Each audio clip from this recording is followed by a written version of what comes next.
Fuel prices have gone up once again across the country. Petrol and diesel rates were increased by nearly 2.7 rupees to 2.8 rupees per litre on May 25th. This is the fourth fuel hike in just 10 days. Since May 15th, fuel prices have risen by almost 7.5 rupees per litre.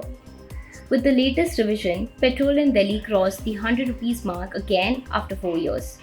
Petrol is now being sold at 102.12 rupees per litre in the national capital, while diesel has reached 95.20 rupees.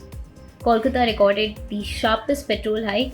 Petrol there is now priced at 113.51 rupees per litre. Diesel prices in Mumbai became the highest among major metros, touching 97.83 rupees per litre. In Mumbai, petrol is now being sold at 111.21 rupees per litre. In Kolkata, diesel climbed to 99.82 rupees per litre after the latest increase. At the same time, CNG prices have also been increased again.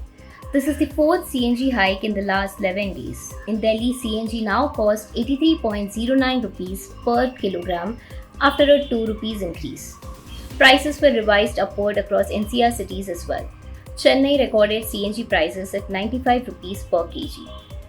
The repeated hikes were linked to rising global crude oil prices and supply disruptions caused by tensions in West Asia. Concerns over the Strait of Hormuz blockade have also increased pressure on fuel imports for countries like India. The latest price rise is expected to increase transportation and household costs further, adding pressure on consumers already dealing with inflation.